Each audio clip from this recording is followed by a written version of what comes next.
My Hero Academia, Chapter 192, titled The Todoroki Household, which literally gives you most of what you need to know about this specific chapter.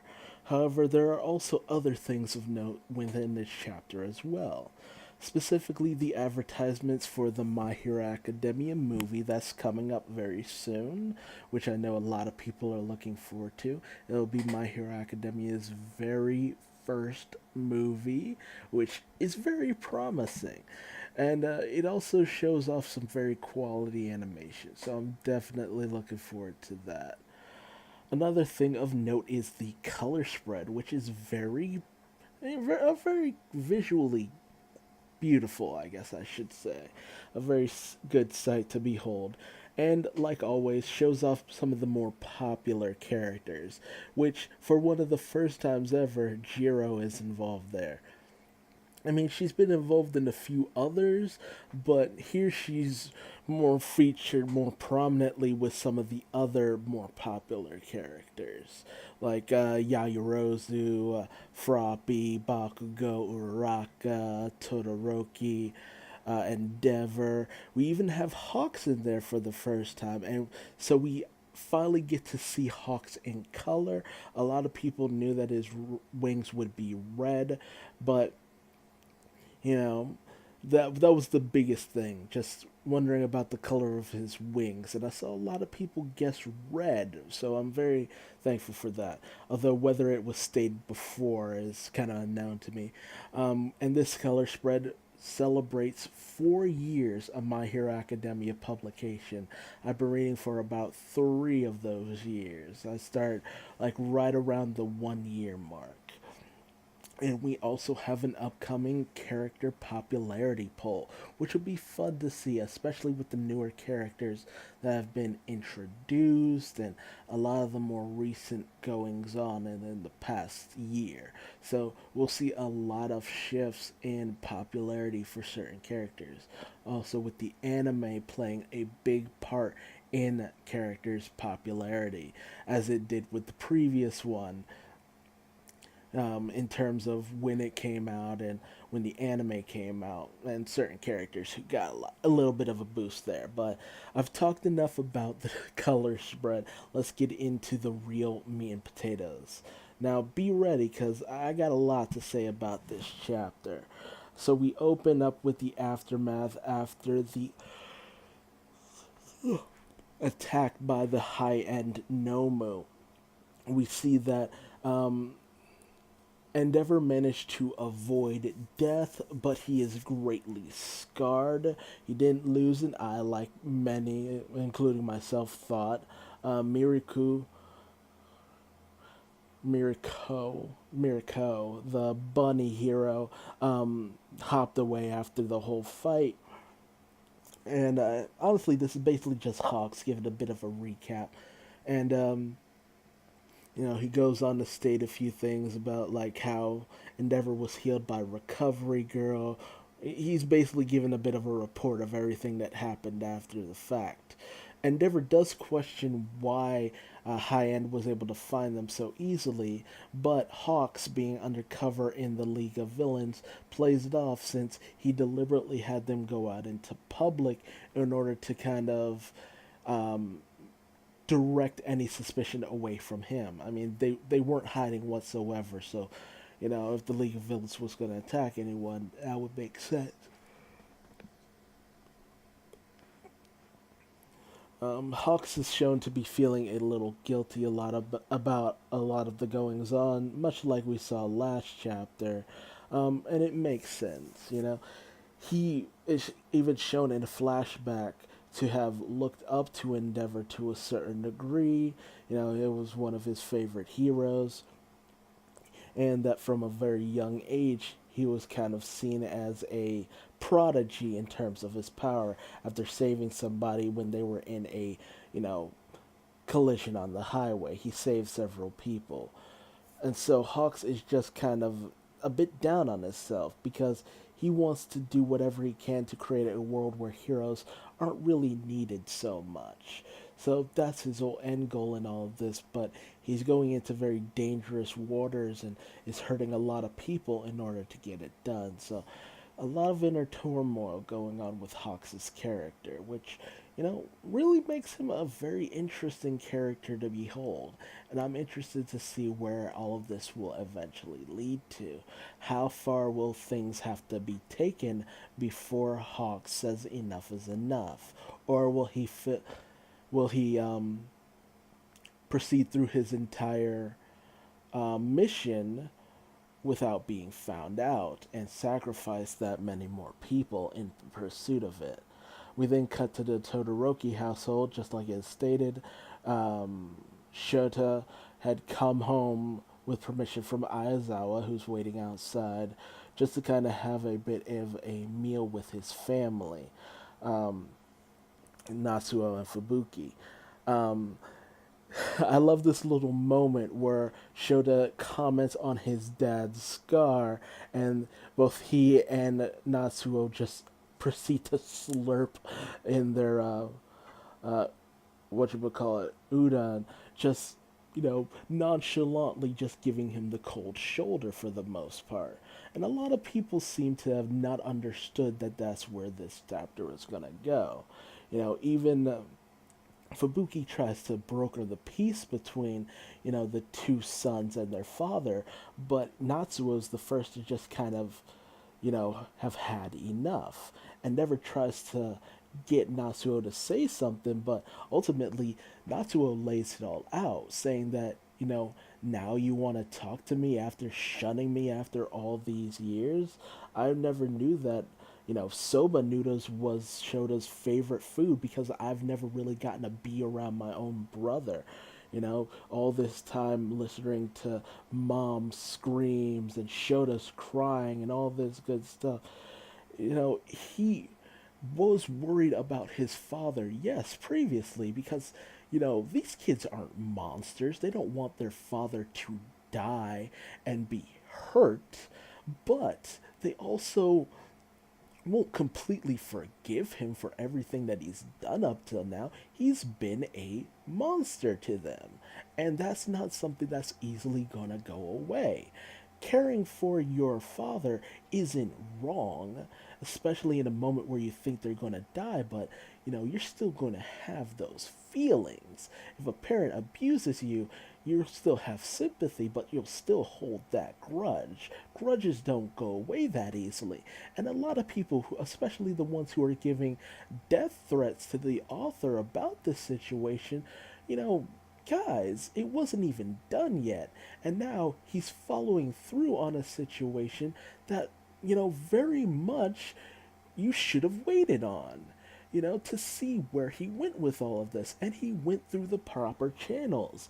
Natsuo is properly pissed. He's lived his whole life just being pushed to the side by his father, treated like he was nothing.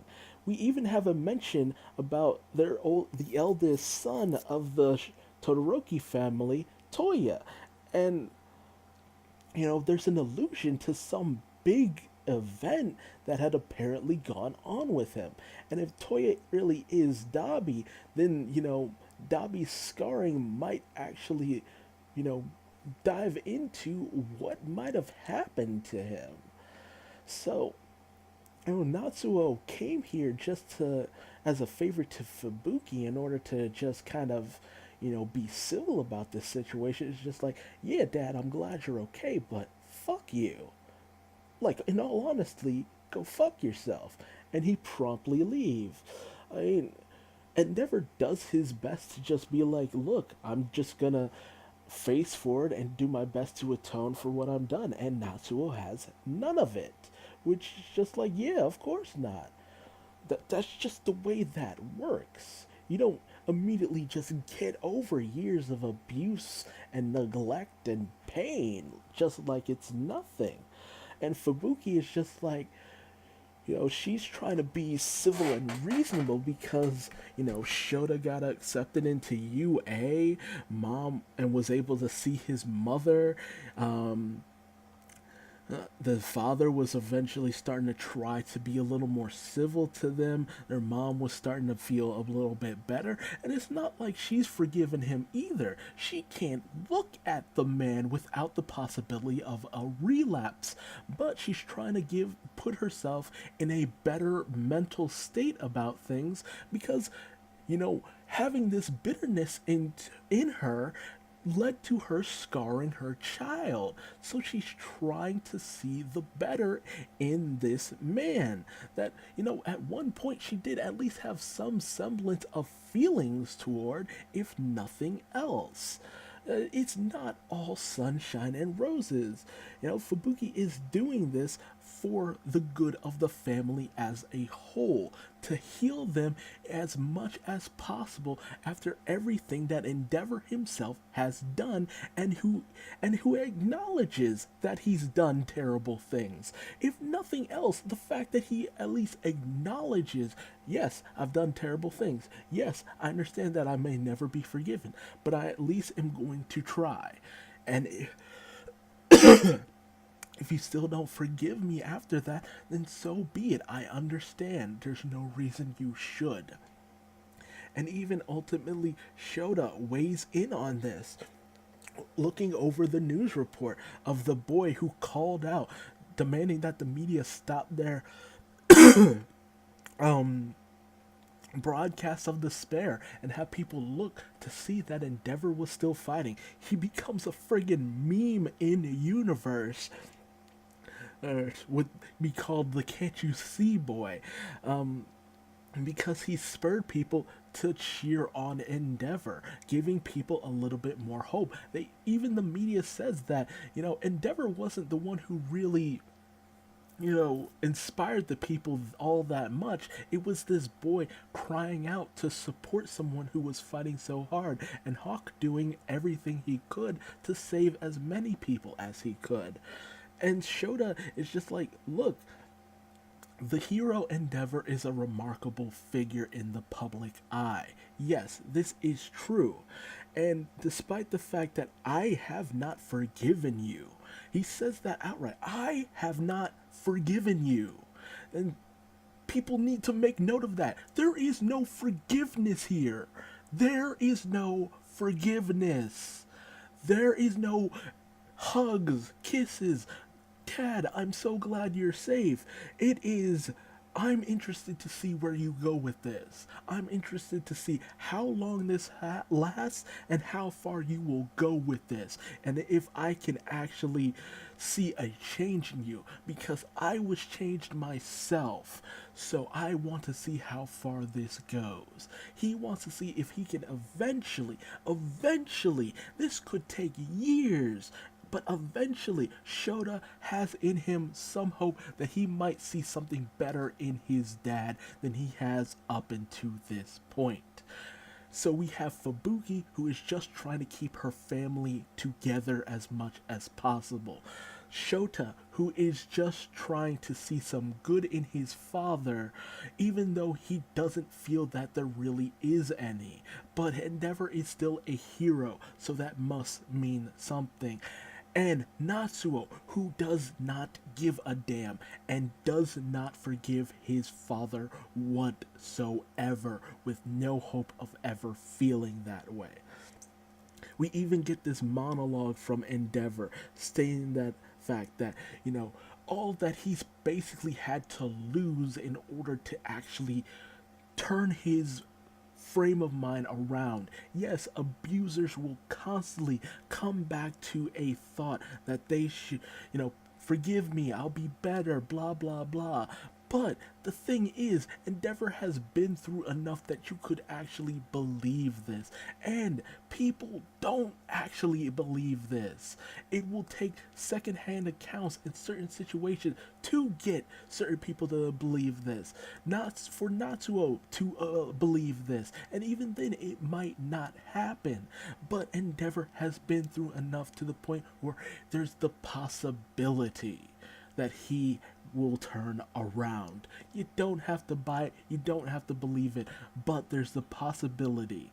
And even his family is skeptical about a lot of this. He talks about the fact that he became the number one hero in the worst possible way, against his will. You know, the fact that he was irritated, he was lost, he had lost his whole sense of self, but he found some understanding after talking to All Might that he should work towards keeping the future alive, keeping the future of these people alive, instead of being spurred on by jealousy and a want to be the best. He's spurred on by a want to protect now. You're actually seeing his inner workings, that there is something for him to feel here. And he even acknowledges it's just like, I have no intention of asking for forgiveness, because he understands he has no right to ask for that. He has absolutely no right to even remotely hope that he could ask for forgiveness from anyone.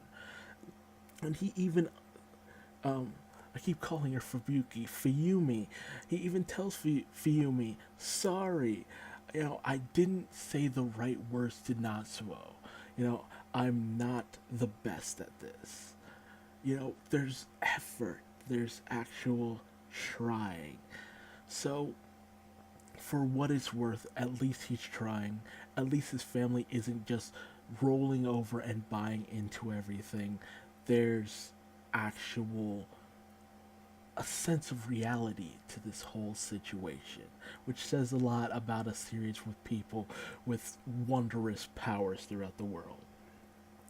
And so our last little part has Deku coming home after some training and having a dream.